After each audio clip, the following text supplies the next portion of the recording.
We had a lot of Let's fun. everyone sing happy birthday, even though we can't hear everyone else. Please, All right. Happy birthday to you. Happy birthday to you. Happy birthday, Dr. Saunders. Happy birthday to you. Thank you. It was fun. Just the two of us, Joe. No, Terry was singing along. That's what she said. Yay. Yeah, Olivia too. You know, you look great for 33. I know, like I look half my age, huh? Yeah.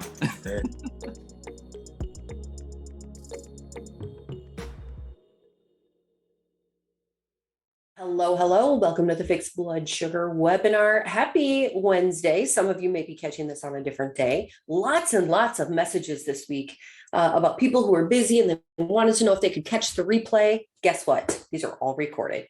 And we put them on our YouTube channel, which you'll be able to find. Actually, you know what? Well, bartonwebinar.com. That's the best place to go to find a link to all the things that we do on this webinar. So there's a link to our YouTube channel. And subscribe to that, guys, because not only do we do this fixed blood sugar webinar, we also do a webinar that is for healthy heart. And so today, Wednesday, healthy heart, fixed blood sugar.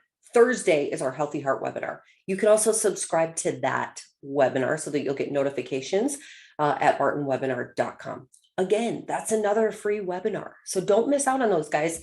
Lots of good information is presented. We open it up for probably 30 minutes-ish for your questions. And so we just really encourage you to be a part of that. And that webinar has been growing tremendously. But guys, we've been doing this for a long time.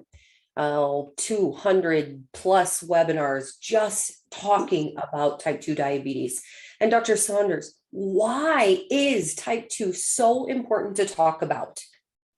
Because the conversation is so important that about 1/3 of our population in the United States, 90 million people, either have diabetes or pre-diabetes, and there's another probably estimated 90 million who are pretty close. So it's not like this is talking about 0.5% of our population. You know, COVID affected a few million people. This is tens of millions to hundreds of millions. Okay, so this is like big. And so, number one, it's big. Number two, the information out there is whacked. There is so much wacky information out there. There's so much misinformation, disinformation, advertising, marketing. I don't have any problem with marketing, but if you're gonna lie, for heaven's sakes, I don't know. You know, don't lie about people's health. So this is, there's a lot of stuff out there that's telling you that you have to control your blood sugar when what you really need is to decrease insulin resistance. So focusing on the sugar instead of the insulin, for example, someone's got to talk about it, and there's nobody talking about it. So that's why we're here. We love it. Guys, fun fact for you. I heard a rumor that somebody had a birthday yesterday. Oh my gosh, yesterday. Who? Oh, I have a friend. Yeah, James McClatchy. He had his birthday yesterday. Apparently, Dr. Saunders. Oh, me too. Oh, that's right. I didn't even know. I totally forgot. I must be getting Alzheimer's disease from getting old.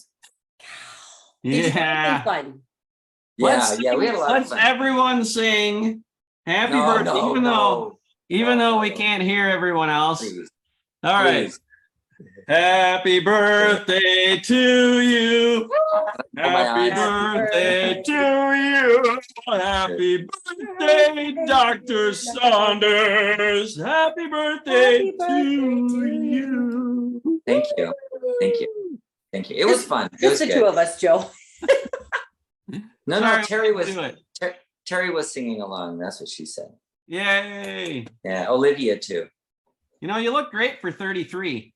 I know, like I look half my age, huh? Yeah. You know what, though? Dr. Saunders did say something really important. He said, I must be getting old, so that's why I have Alzheimer's, right? And let's just talk about that for a minute. Joking. He's a joker. But that's also, we get a lot of people who think that you have to you're just going to be sick when you get old. Is that true? Is that true? No, no, it's not true. It happens that as people age, all of the problems that were creep up on them and get worse and worse and worse over time. And it's because of not taking care of the problem. So for example, if someone has pre-diabetes and they go, oh my gosh, I have pre-diabetes, I got to do something about that. And they change their lifestyle, they change their diet, they change their exercise, they start working out. And then they check a couple of years later and they don't have diabetes and they don't have pre-diabetes. And so they got better. So, and that's the idea. But what if they don't? What if they just go, oh, well, there's nothing you can do about it, and keep on eating the same crap and sitting on the couch?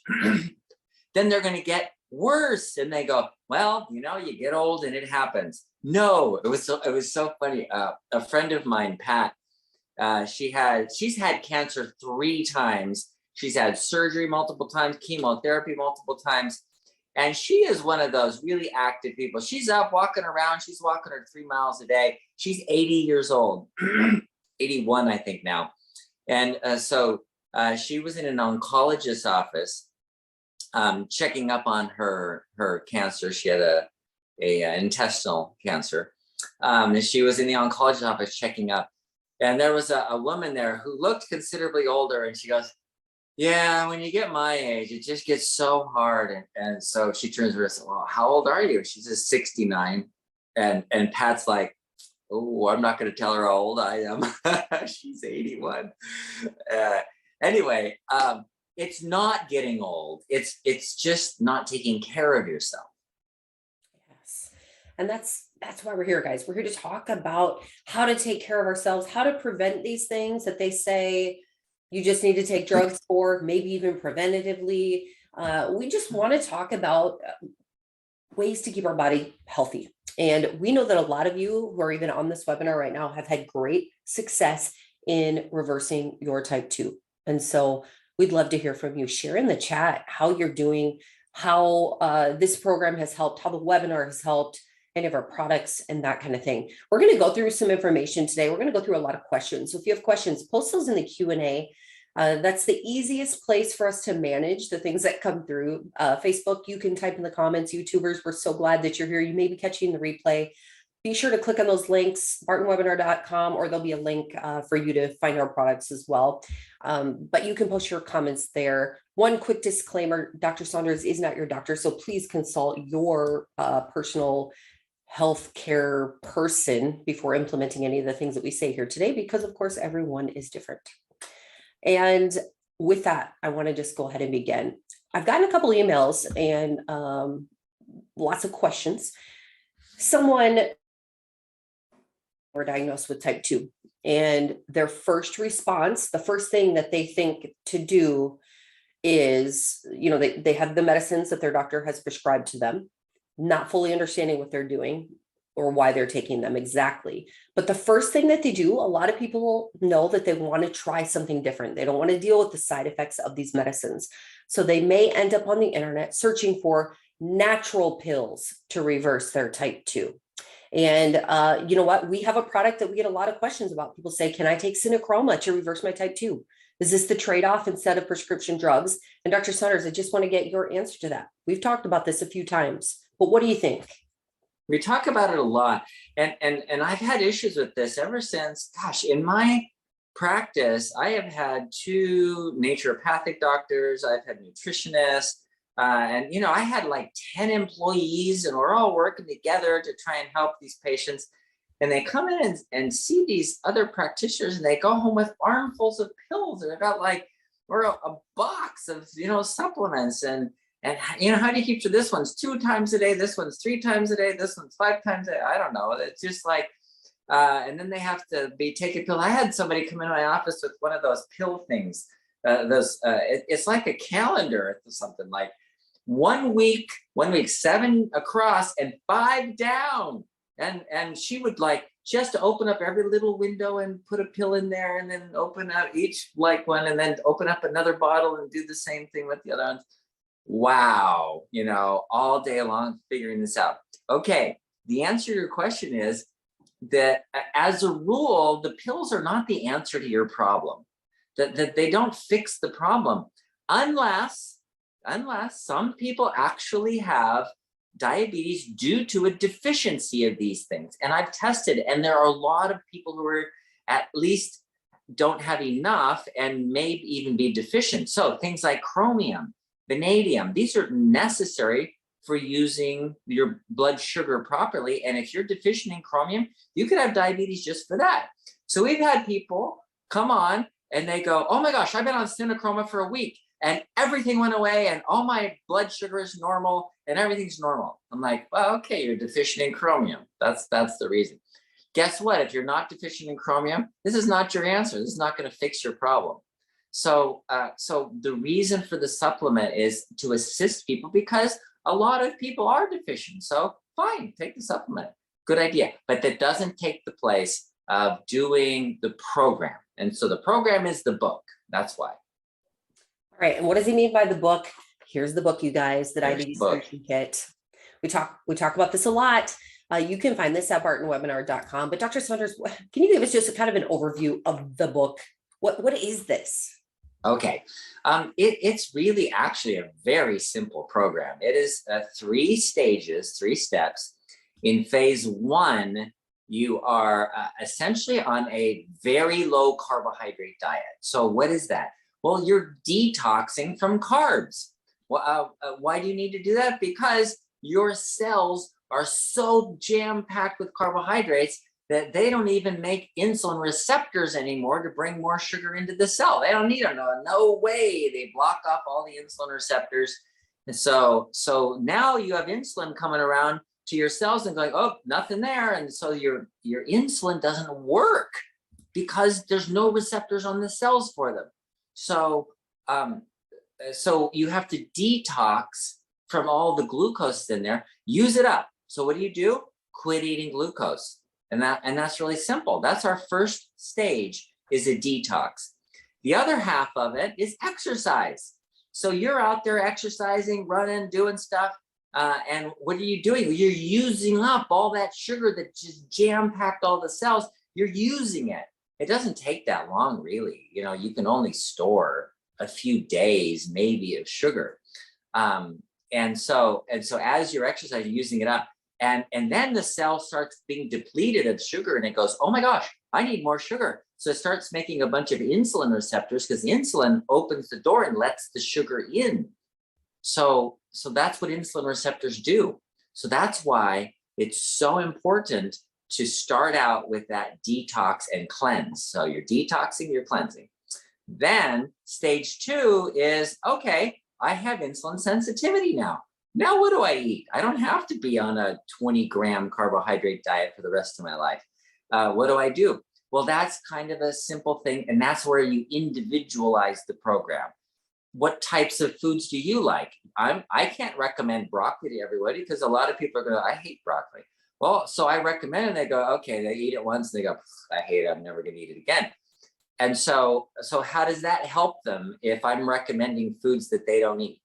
So you take your diet, the things you eat, the things you like, and you pick out of the list of good foods that are good for you, and you add them in, and you might measure your blood sugar still. If you start seeing your blood sugar go up, you go, oh yeah, okay, I can't eat that stuff anymore. Because some people are like really sensitive to potatoes. Other people have no problems at all. We've had people on this program, call up or write in and say, I can do potatoes. I can do sweet potatoes, but I can't do white potatoes. Why is that? We have just, people are different, and how you respond and how you react to it. So the phase 2 is individualizing it for you. And then phase 3 is the rest of your life. This is the way you're going to live for the rest of your life. Okay, I love, now that we've kind of addressed what's happening in this, we're going to talk about some nitty gritty things about the Diabetes Solution Kit. So A lot of you, it sounds like you don't have the diabetes solution kit, and you may be unfamiliar with what it means to eat lesser carbs or figuring out the fiber in the foods that you eat.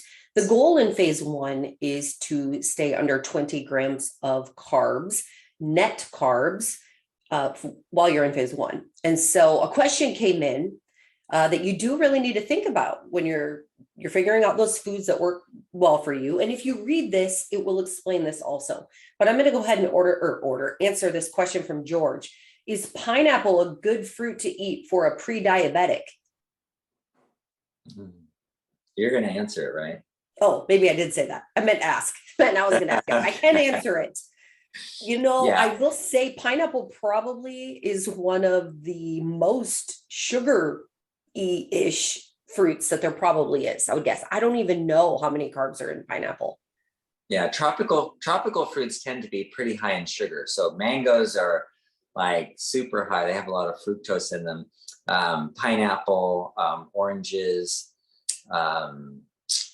mangoes, I already said that.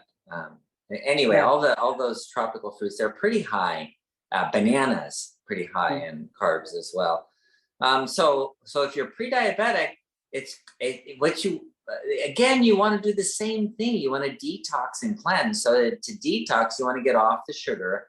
And you know what? For a while, we include fruit in that too, but just so that your cells can use up all the extra sugar that you've been doing, so you can start burning fat for energy. And then you don't just store the fat, you actually have it for energy, and you change your metabolism from a 60-40, 60% carbs to 40% and 40% fat to 60% fat and 40% carbs. And that change is dramatic. It lowers your inflammation, it gets rid of arthritis, it improves the function of the cells, it improves your brain function because then you get ketones every time you burn fat. There's just so much improvement. Your liver, people with fatty liver disease all get better because you're burning the fat, you're using the fat for energy. There's so many benefits to that. So that's why even in prediabetes, you're going to want to avoid, yes, even fruit.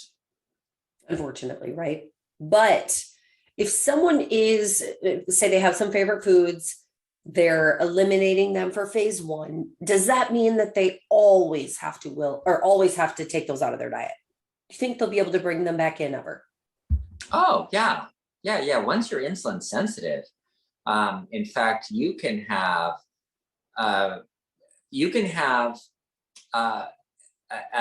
once you're insulin sensitive, you can have a lot. You can have 100 grams of sugar a day and have a normal blood sugar if you can use that sugar in your cells. So if you're exercising and you're not eating all day long, or you're not eating a lot of fat to make you insulin resistant, there's a lot of factors that go into this. But yeah, absolutely, you should be able to eat, pineapple and mangoes.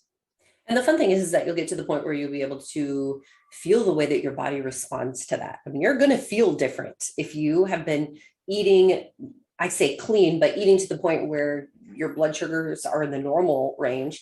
Once you eat something that really spikes it, you're going to notice that, right? So you'll start to want to feel good and play around with some different foods, which will be good. Speaking of normal, what is normal blood sugar? So in the United States, we use the milligrams per deciliter. So it's between 70 and 90.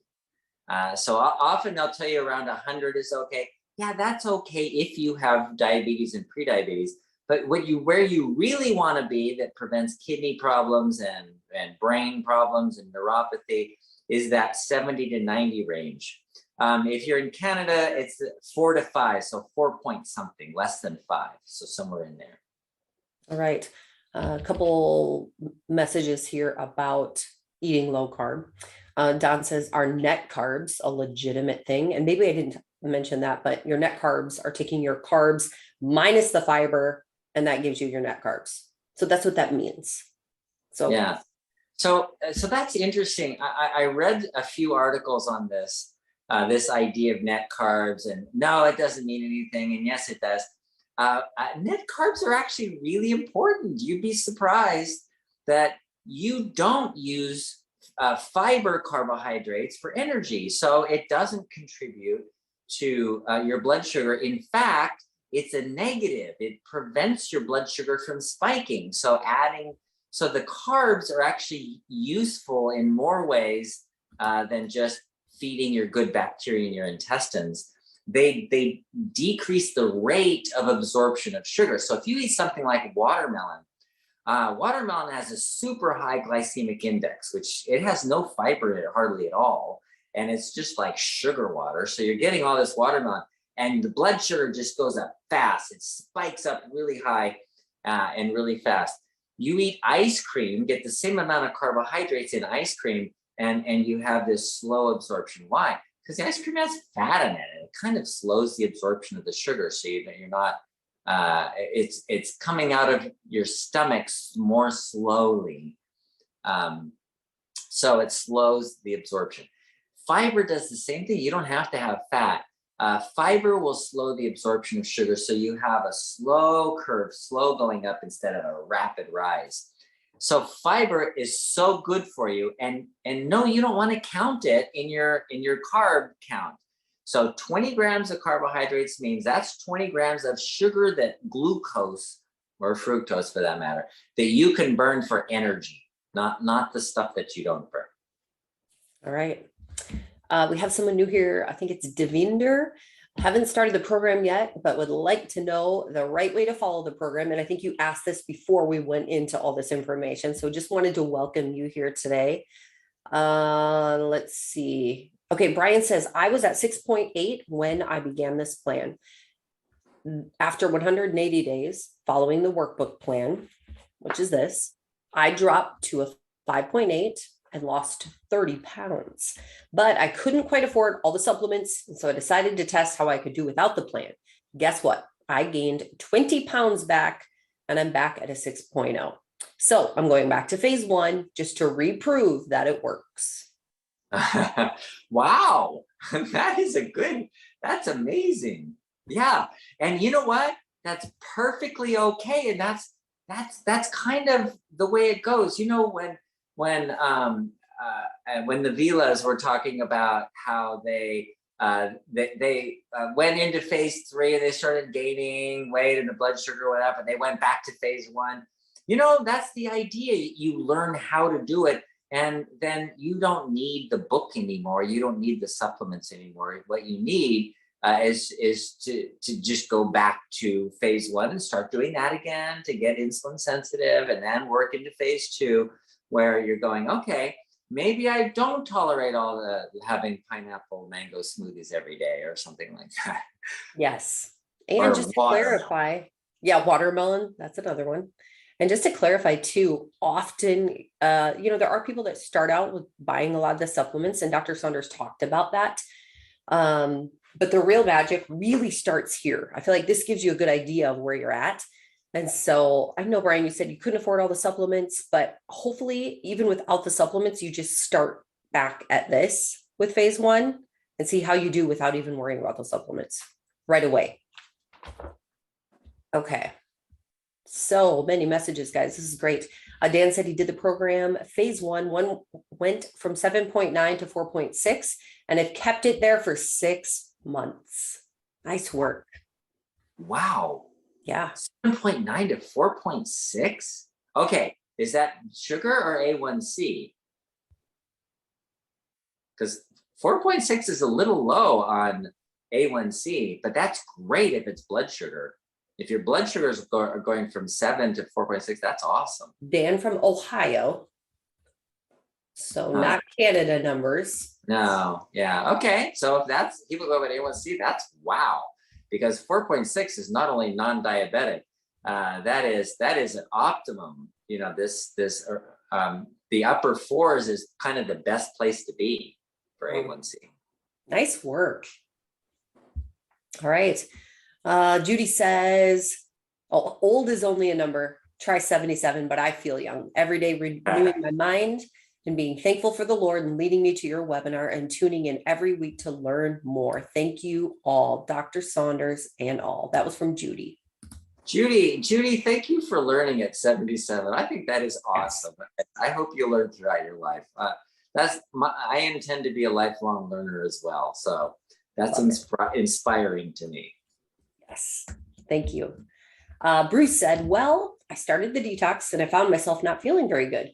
I went home from work and realized that I have been concentrating on carbs and sugar intake, and I wasn't watching my calories. So I was only taking in maybe 900 calories. Since then, I've been paying attention to my calories and I'm doing good. My numbers are starting to stay around 96. Wow. Okay. That's non-diabetic. That's great. That is great. Yeah. Some work. Okay. Olivia said, hold on here. Yeah. Here's good news. Had my appointment on Tuesday after a blood test the week before. I'm always worried about my test results after 3 months, but it turns out my A1C was at 5.5. Seeing my doctor feels like going to the principal's office. Well, 5.5 is non-diabetic. I'll bet the principal was happy. Yeah, I love that. That is so good. We might have to use that in some of our marketing stuff. Yeah. No, it's the vice principal's office, right? Yeah, this is good. Okay. Nevertheless, he said my numbers have been so good. My blood sugar is lower compared to most people my age. He said I can actually be less critical of my diet, but do not indulge. He claims I'm his best patient. We basically talk about other things in life since my lab report is so good. For me, the keto diet is a way of life and I will continue. I keep up with my exercise 4 days a week. Thanks to this webinar, it has been so encouraging. Be assured I am here for the long time. Go Team Saunders. Oh, thank you. Team Barton. I'm part of the team.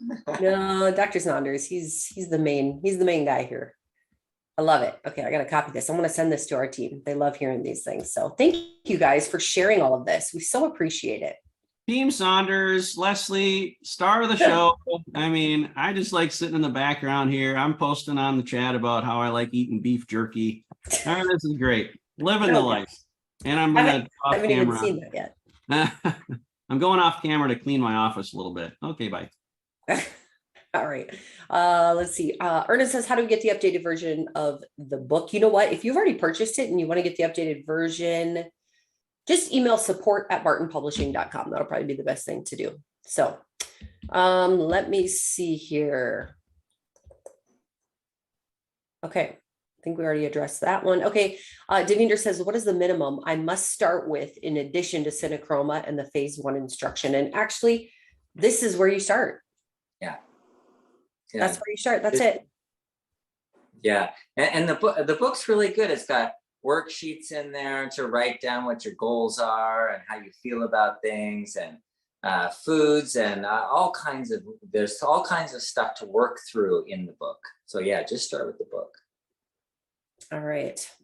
Okay. Allison said a few weeks ago on probably our Healthy Hearts webinar, a question was mentioned about the gallbladder and how important it is. Can you please tell me, I'm not sure what webinar it was where we talked about that, but can you maybe address that? I've heard people say that the gallbladder really isn't that important.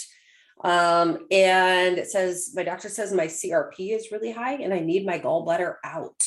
Trying to fight this. Does the diabetes diet bring down your CRP?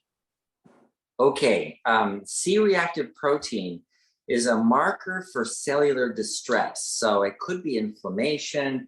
And if you have something like an infection in your gallbladder, you probably just have to have the gallbladder removed if that's the case. And so it depends on what's going on. And there's some people that have what's called a porcelain gallbladder. And that's where there's the gallbladder is the wall is thickened and really hard, so it doesn't squirt, because the bladder, it's like a bladder, it fills up, and then when you eat a bunch of fat, if you eat food but with fat in it, then it squirts the bile out into the intestines so that you can digest the fat. That's the idea of the gallbladder. So do you need it? Well, it's helpful if you're going to eat a high-fat meal. It's actually helpful to have that. Some people that have their gallbladders removed, they have bile dripping into their small intestine all the time. And some people get irritation from that, so they have problems in their small intestine. And some people will eat a fatty meal and they won't be able to digest it all, and so it'll give them diarrhea because they don't have a gallbladder to help them digest that fat, so that they have to eat very low-fat meals. So a gallbladder is helpful. There's a reason it's there, but a lot of people, they get their gallbladder removed and they continue eating whatever they want and don't have issues. So it's not that everybody has problems with the gallbladder removed. So does the diabetes solution kit help with gallbladder problems? In one sense, yes, because as you are eating a high fiber diet and avoiding carbohydrates and the kinds of foods that have carbs, especially carbs and fat together, then your fiber grabs onto the bile acids, so you don't get those secondary bile acids going through the gallbladder again. And that helps prevent stones, and it decreases inflammation. So the CRP might go down. So I don't know about your individual case, but generally it can be helpful. Okay. Steve is wondering, can you quit taking metformin and take berberine instead? Can you? Well, people can do that. Actually, if you think about it, berberine essentially has the same mechanism of action as metformin. And so people can take berberine instead of metformin. That's a possibility. All right. So our friend Eric is messaging, and I wanted to ask him if he has done any testing, but he's having some problems getting his numbers down. Said he's eating low carb, low protein, low fat, eating high fiber, exercising, doing all the things. But what I wanted to know is if he has done testing, and if you find that happens often when people are really struggling, do you recommend that they do go do some tests? Absolutely. And so at that point, you're going to need some tests to look at how much insulin you're making. C-peptide is a marker for insulin being produced from the pancreas. Insulin, C-peptide, and then hemoglobin A1C and blood sugar. So you're looking at the long term and the short term of each one of those to see how your body's responding to that. And in some cases, I've had people with those kinds of issues where I did a glucose tolerance test with insulin. So you take a fasting insulin and sugar, insulin and glucose, and then you drink 75 grams of glucose. It's like syrup. And then each hour after that, you take glucose, insulin, glucose, insulin, glucose, insulin. And then you look at the response that the body has to it. So it's one thing to have it and your pancreas is making it. It's another one to have a response, because I've had people, they look normal on their fasting, and then you do that 3-hour glucose tolerance test, and the blood sugar goes up and the insulin goes way up, and then the blood sugar comes way down. And that I've seen those kinds of problems happen. So sometimes you're going to need advanced testing to find out what's going on. Okay.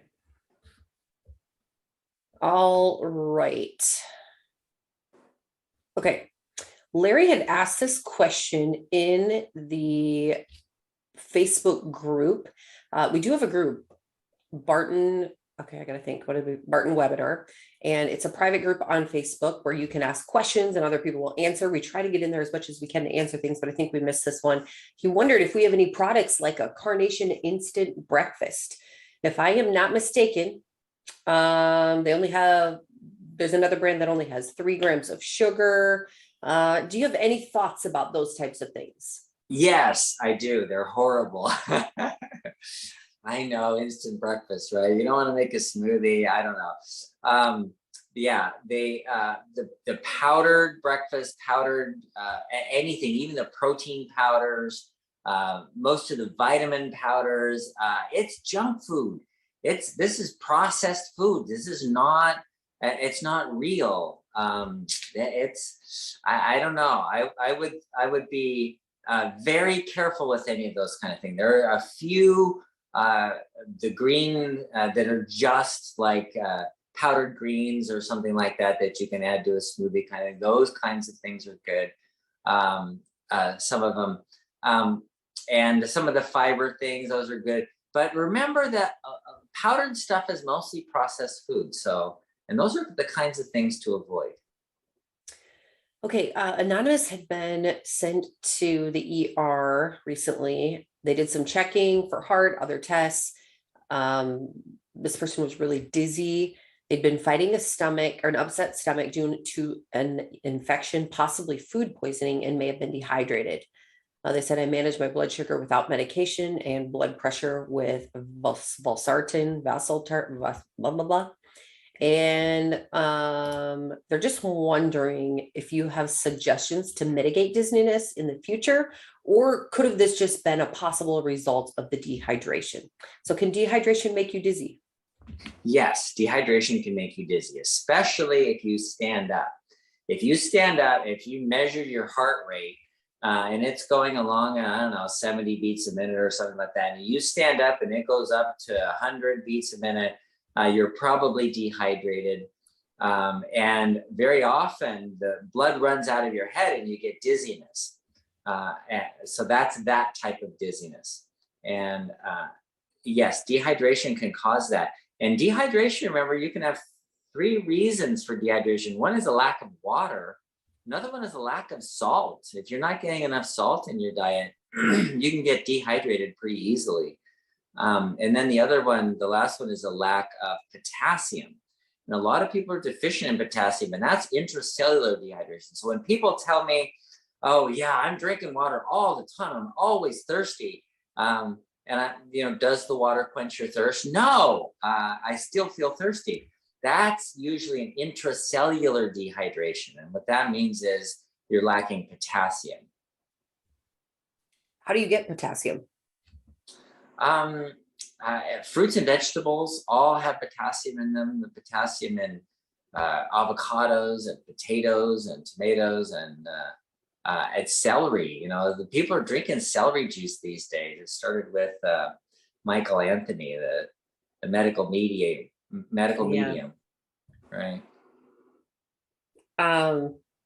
Speaking of celery juice, John Miller has informed us that 20 grams of carbs equals 1/10 of a Snickers bar. Oh, that's good to know. So you can eat your 1/10 of a Snickers bar. But okay, so I will say that if you, of course, you want to try to eat good foods that are going to fill you up. But if you wanted to have like 1/20th of a Snicker bar, you'd still have 10 grams left for the day. So if you absolutely needed to have it, okay, so you just think, you got to use math here and just think about this, but it wouldn't be worth it. I think you'd be hungry. It's not worth it. No. Okay.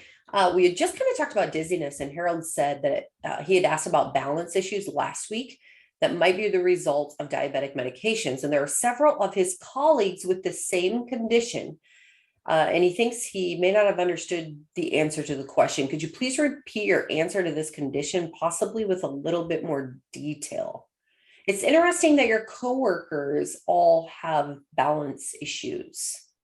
Yeah, does that mean there's something in the work environment, like carbon monoxide or mold toxicities or something around that's causing that? I don't know. There's other reasons for dizziness. So what you need to do is find out why. And what I was dealing with is primarily looking at that one issue of dehydration. So if someone's dehydrated, then they either don't have enough water, or they don't have enough sodium, or they don't have enough potassium, or all of them potentially too. So dehydration, people often look at it as, oh, I'm not drinking enough water. You should be drinking 8 glasses of water a day, which only depletes your sodium and potassium and makes you more dehydrated. So drinking water can cause dehydration. And there are people who drink so much water. I had somebody end up in the hospital sick because she depleted her sodium so much.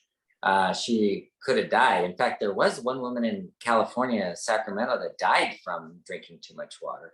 So you have to be kind of careful not to drink to excess water and deplete your sodium. And especially people who are on a low sodium diet and drinking a ton of water, whew, man, they're going to get dehydrated and get dizzy and have issues.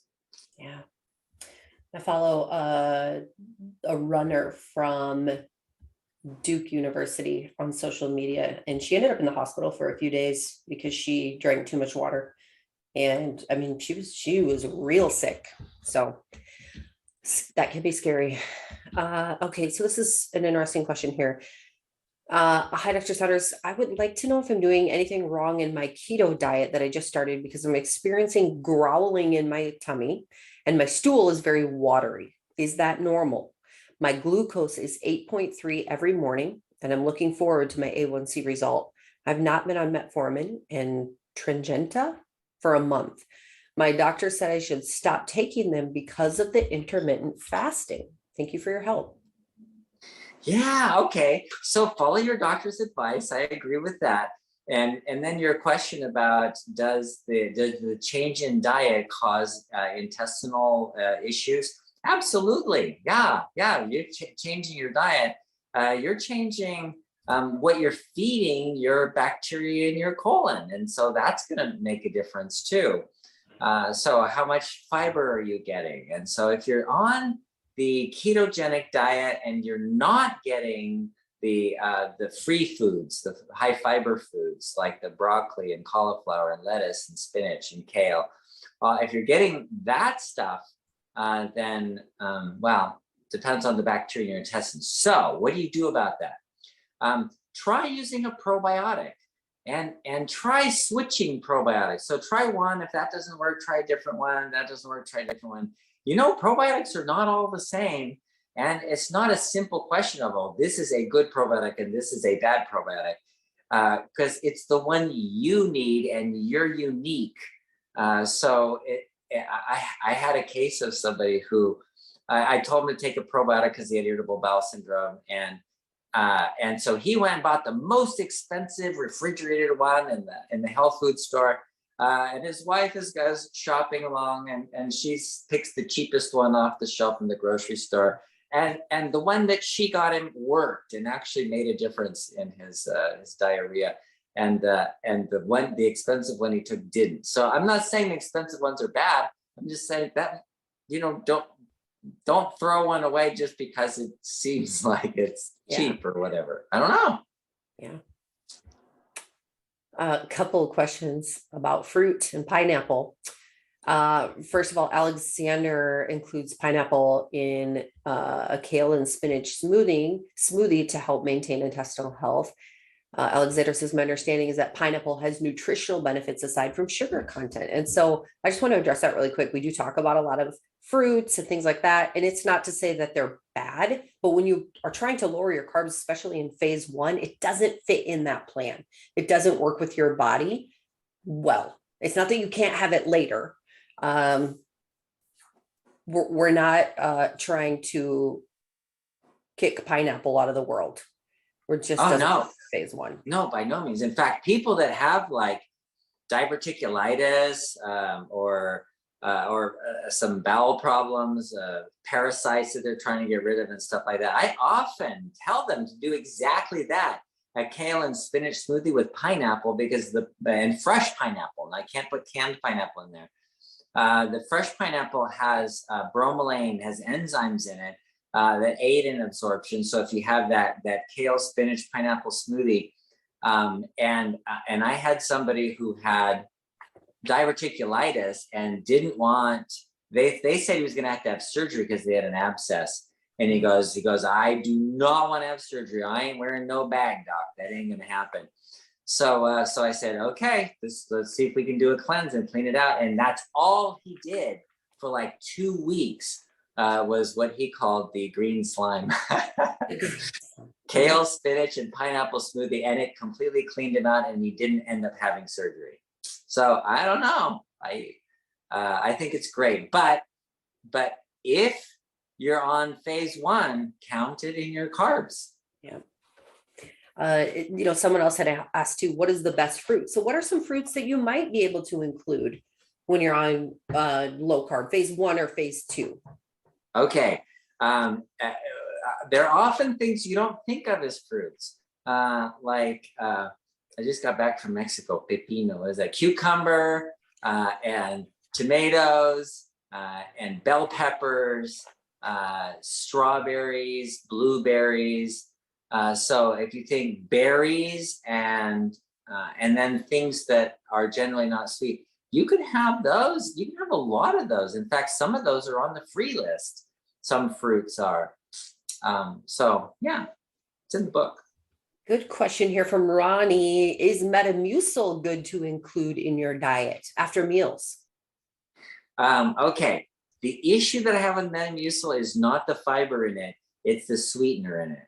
So either it has a bunch of sugar or it has artificial sweeteners in it. And so I would say tend to avoid those, the ones, the psyllium husk, that's fine. That's not an issue at all. And so the answer to your question is yes, if you're doing the psyllium husk, adding fiber in, that's good. How does that compare to our Fiber Greens product? So the advantage of Fiber Greens, well, see, because Fiber Greens also has sweetener in it, and has stevia. But what we've done with Fiber Greens, and the reason we made it is because we couldn't find anything out there that had the variety of fibers that we have in there. So we have several different types of fiber. And whereas normally your fiber talent, fructooligosaccharides, that's all you get, or cellulose in the case of Benefiber, for example, or Metamucil just has the psyllium.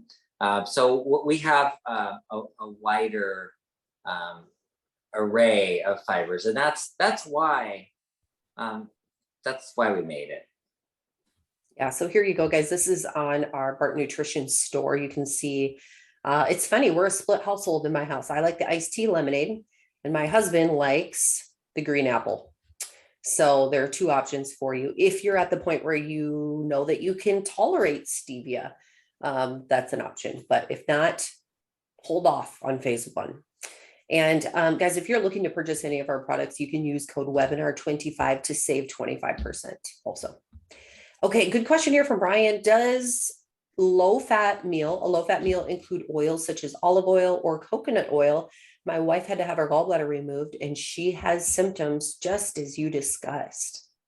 Okay, excellent question. So for Home Cures That Work, I wrote an article that is, it was for me, it was one of those shocking, eye-opening articles, like, oh my gosh, kind of article on fats, oils, and lipids. Wait, is that tomorrow? Are we talking about this tomorrow? Yeah. No, right? This is the article I sent you. Yes, we're talking about this tomorrow on the Healthy Heart webinar. Yeah. So oils and fats are the same thing essentially. The difference is fats were called fats because they were solid at room temperature.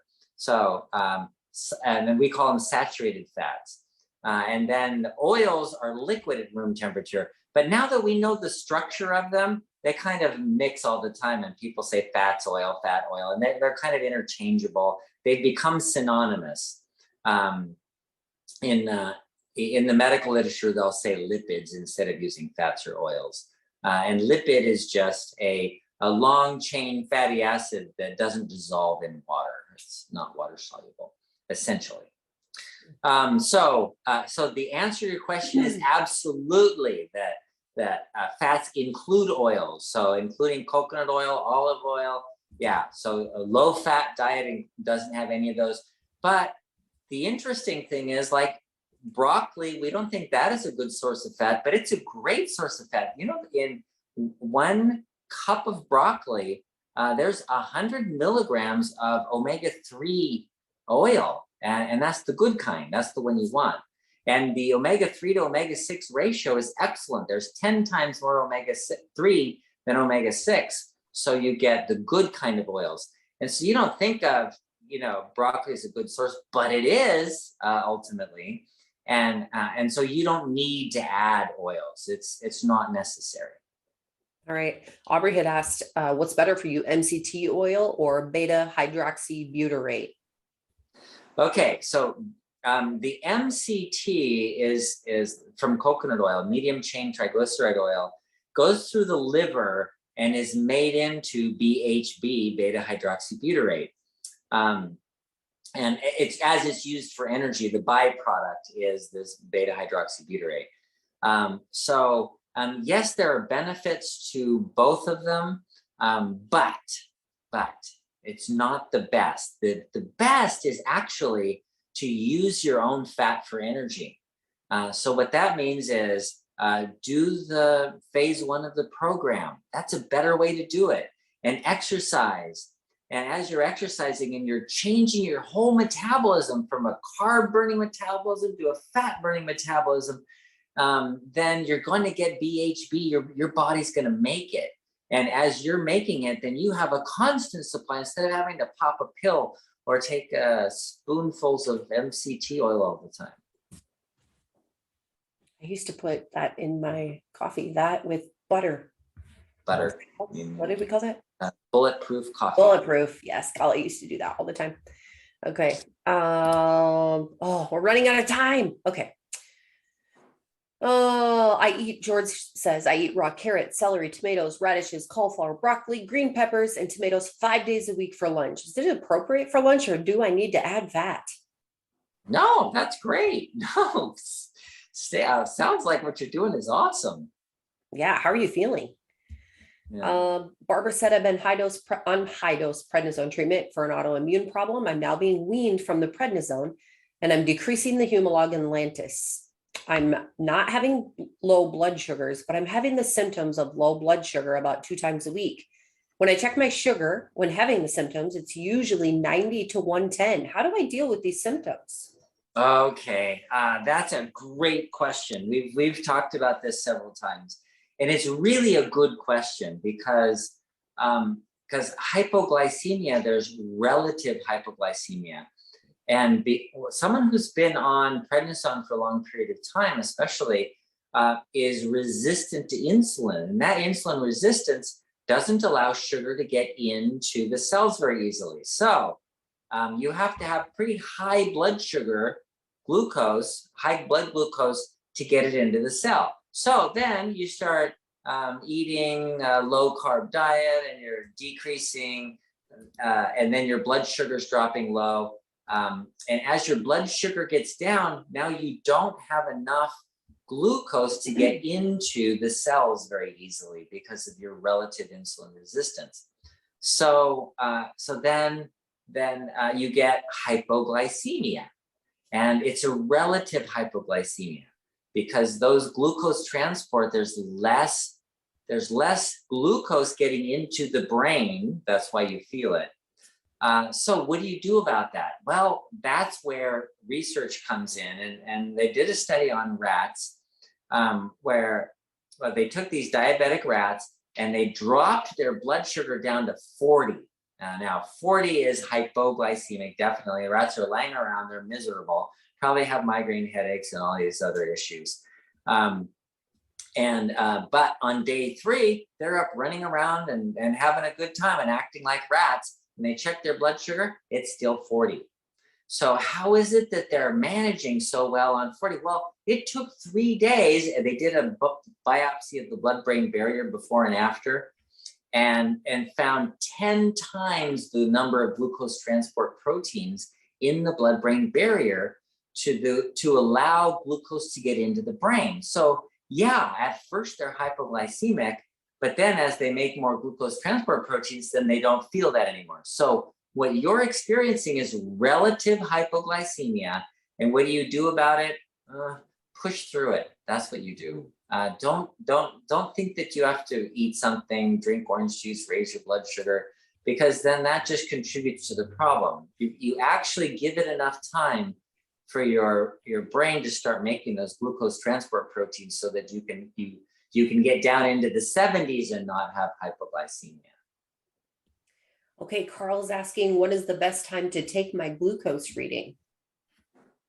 Well, the simple is if you're just doing one a day, because I know most insurances only cover the strips for one a day. So everybody's just doing, which is the one time a day that I should do it? Well, fasting morning blood glucose fasting is your best way to see where you are. All right. John had asked, studies show that it's closer to 1,000 micrograms of chromium picolinate is really needed to lower your blood sugar, but our arsenochroma only has 200. Any thoughts on that? Yes. What you're talking about, the 1,000 milligrams, it's actually 200. Yeah, 200 micrograms. No, it's 200 milligrams. The 200 is a supplemental dose, and 1,000 is a pharmacologic dose. And so the idea of the supplement is to support your need, and you don't want to drop your blood sugar or lose weight based on having a bunch of chromium. What you really want is for to have a normal functioning metabolism. And that's why phase 1 of the program is more important than taking the pills. When people ask me, oh, should I take the pills or do phase 1? Do phase 1, forget about the pills. But the pills could be support for people if you're low. If you've tested and you know you have adequate levels of all those nutrients, then don't take the synochroma. Do phase 1. All right. Okay, Carmen says, my best friend's wife, Vicky, 71 years old, was just diagnosed with ALS. My question for the doctor is, does he think Nervala and turmeric BP would be helpful since ALS is a nerve disorder? Yeah, find the reason for the ALS. That's really important. Why is it happening? Where is there inflammation in the nervous system? And what's missing? So for example, vitamin B, I just did an article for Home Truths at Work on B vitamins, and people who are low in vitamin B1 are more likely to get ALS. So the benfotiamine in Nervala can be helpful for those people, but that's not everybody. There's other reasons for it too. So look into the reason why first. Okay. Good question. So many questions. Okay. Let's see. I know this is okay. Julie says, I've been on 10 milligrams of lisinopril blood pressure medication. And when I exert, like working out or do yard work, I will get lightheaded. And I think it's because I've lowered my blood glucose level, which has likely lowered my blood pressure, which I think makes me not need as much of my blood pressure medicine. Thoughts? Yes, test, find out if that's actually the case. So if you're feeling dizzy and you check your blood pressure or just check your pulse, if your pulse is going up, then you're probably, you may need to talk to your doctor about the blood pressure medication, because that could definitely be an issue. So then the other question is blood sugar. Well, you can test for that too. So check your blood sugar and see where you are, what's going on. Because if it's the blood sugar, it's one issue. If it's the blood pressure, it's a different issue. Okay, last question. I had a couple questions from people saying, if I only eat 1 or 2 meals a day, will that help to lower my glucose to a normal level? Absolutely. Absolutely. Yes. 1 or 2 meals a day. 1 meal a day is awesome. 2 meals a day is good too. And so the longer you have with an empty stomach, the longer time you have with an empty stomach, the more you're in the anabolic mode, and your blood sugar goes down, your metabolism gets repaired, everything seems to work better. Okay, I lied. One more question. How do you feel about eggs? Are they good? Yes, eggs are good. Egg, think about it. That egg has to become a complete bird, and with everything, with all the nerve tissue and feathers and skin hair and whatever, all the stuff that they have.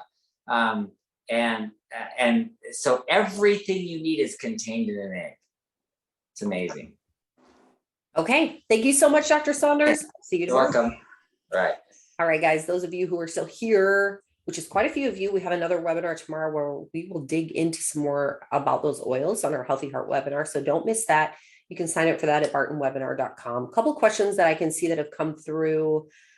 Joe said in an email that Dr. Saunders has a chart for when it's the best time to fast, but when I clicked on it, it won't come up. So I'm not sure what that is, but I can tell you that he recommends doing the 6-10 reset, which means that you are done eating by 6 o'clock.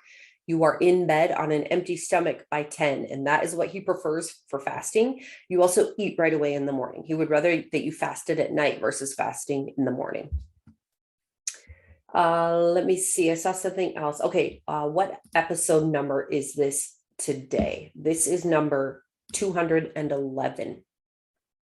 So we'll have some episodes that are posting this week. 211 hopefully will be pretty soon. So there you go. Those are all available. If you go to bartonwebinar.com, you will find a link to our YouTube channel, and that's where you will find all these replays, all 211 of them.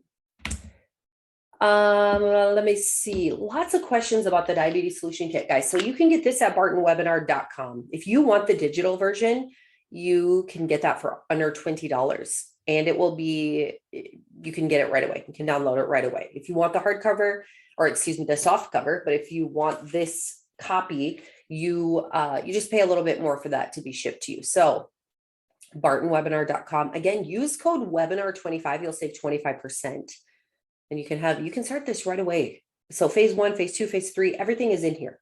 All the information that you need is in here. This is the magic. It's not in a supplement form. Those supplements are to help, but this is where you start. Lots of questions about that. So bartonwebinar.com. Okay, I think that's it for me today, guys. This was so good. Thank you for hanging out with us and bringing your questions. And I think that's it. We'll see you guys hopefully tomorrow or next week. Bye-bye.